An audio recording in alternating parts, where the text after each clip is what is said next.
Son, listen, not to me, not yet. Just listen to the room around you. Can you hear it? That sound, that low, constant hum.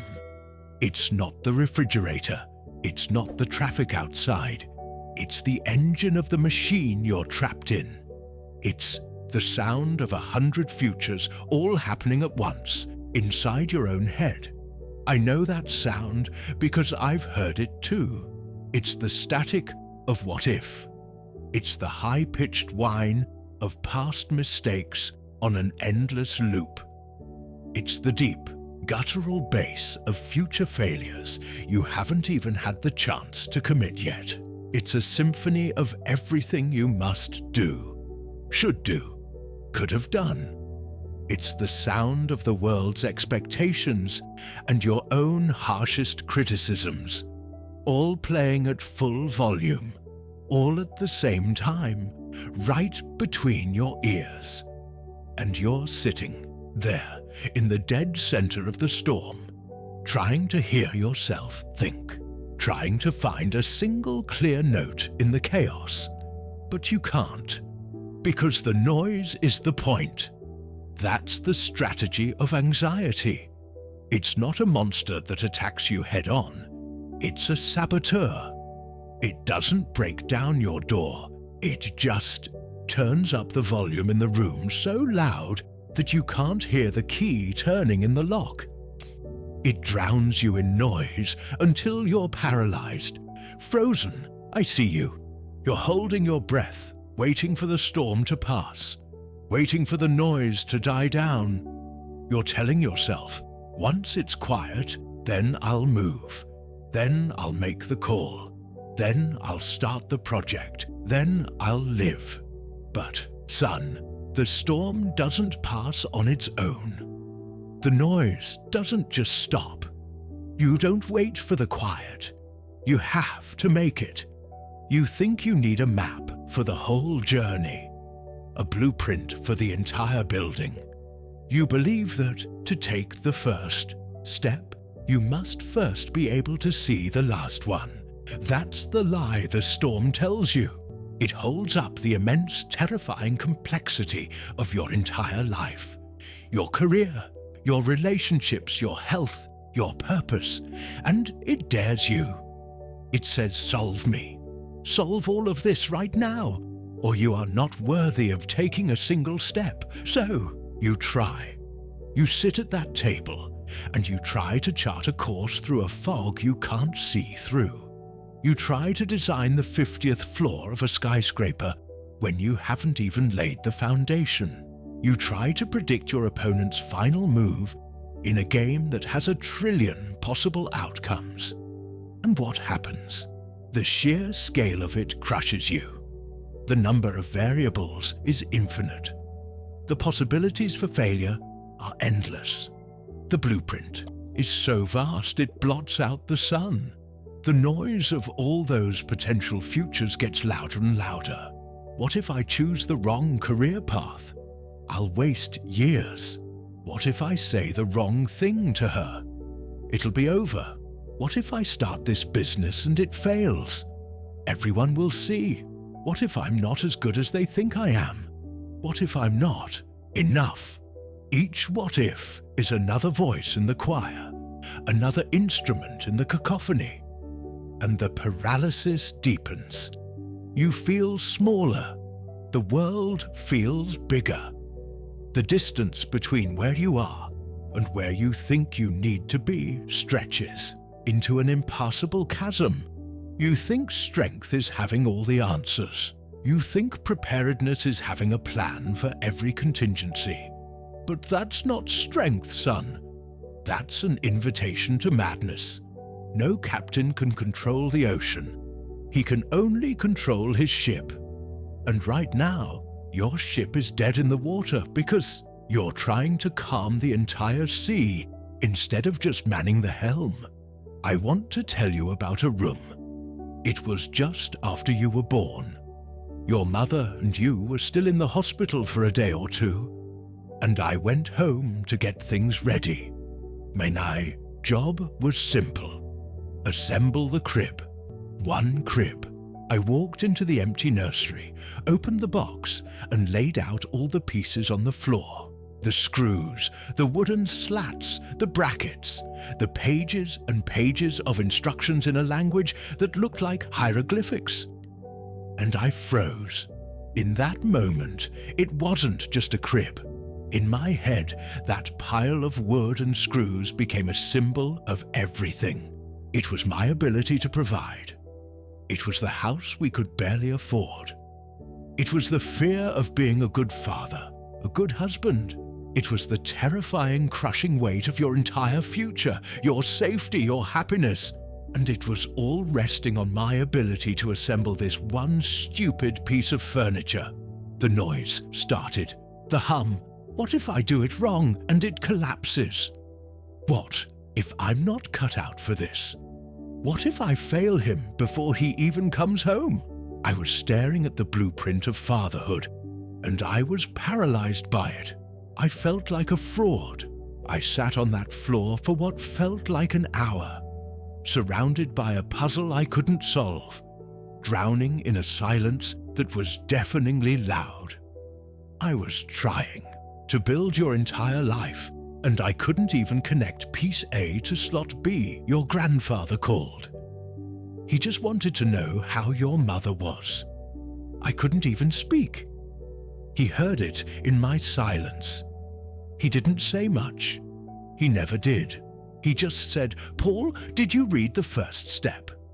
I told him I was looking at all of them. He said, "That's your problem. Stop looking at the whole damn thing. Just find the first screw, just one, and find the hole it goes in. Forget the rest." He hung up, and in that quiet room, his words echoed. It was so simple it felt revolutionary. Anxiety won't win, son, not today.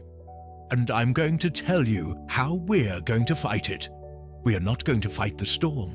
We are not going to try and silence the whole orchestra of fear.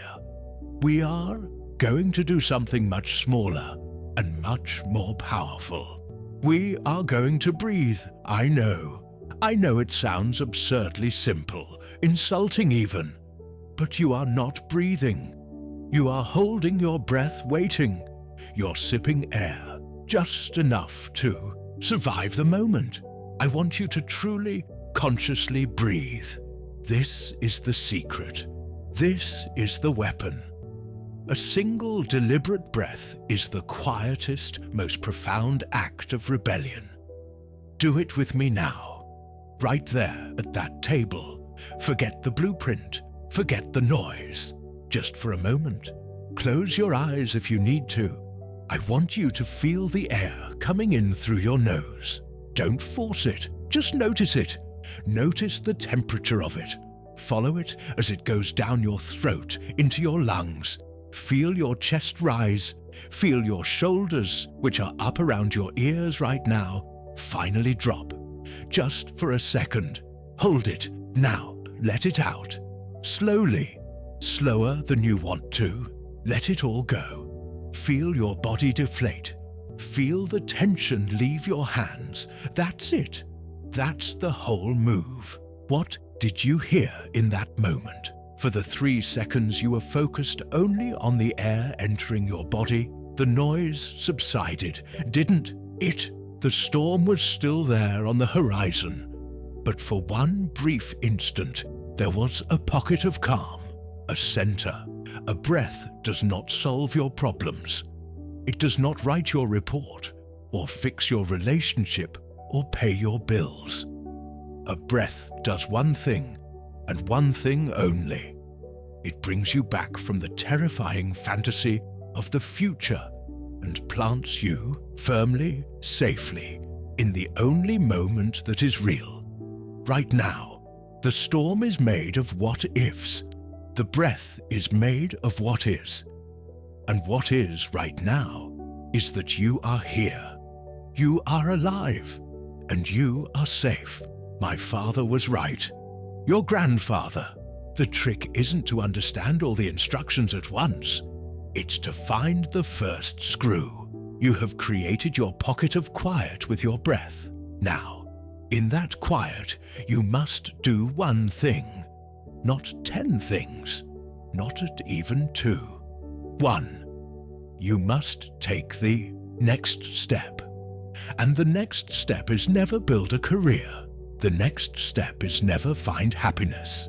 The next step is laughably, beautifully, powerfully small. The anxiety wants you to look at the mountain. I want you to look at the single stone at your feet. The next step is to pick up the coffee cup that has grown cold in your hand and take a sip. The next step is to close the laptop. The next step is to stand up from the chair. The next step is to walk to the sink and wash one dish. The next step is to open your phone and write one sentence in a text message to a friend. Not a paragraph, a sentence. Thinking of you. Hope you're having a good day. The next step is to put on your running shoes, not to run a marathon, just to put them on. That's it. That is a complete victory. Do you see? We are breaking the paralysis with microscopic movements. The storm feeds on grand, intimidating futures. We will starve it with small, manageable presence. We will answer its deafening roar with a quiet, deliberate action. Every time you take one of these tiny steps, you are casting a vote for yourself. You are telling the anxiety, you do not own this moment. I do. You can have the future. You can scream about all the things that might go wrong, but you cannot have this breath, and you cannot have this step. That day in the nursery, I didn't build the crib. I found one screw. I put it in the hole it was meant for, and then I went and took a nap. And that was enough. The next day, I attached one panel. The day after, another. And by the time you came home, you had a place to sleep. It wasn't built in a single moment of grand, heroic competence. It was built in a series of small, clumsy, breathable moments. Just like a life as Dick's son. The storm will come back. The noise will try to creep in again tomorrow. And the day after. There is no final victory over anxiety. There is only a daily practice, a daily rebellion. It will hand you the impossibly complex blueprint of your life and dare you to solve it. And you will have your answer ready. You will smile. You will fold it up gently, put it in your pocket, and you will focus on your breath.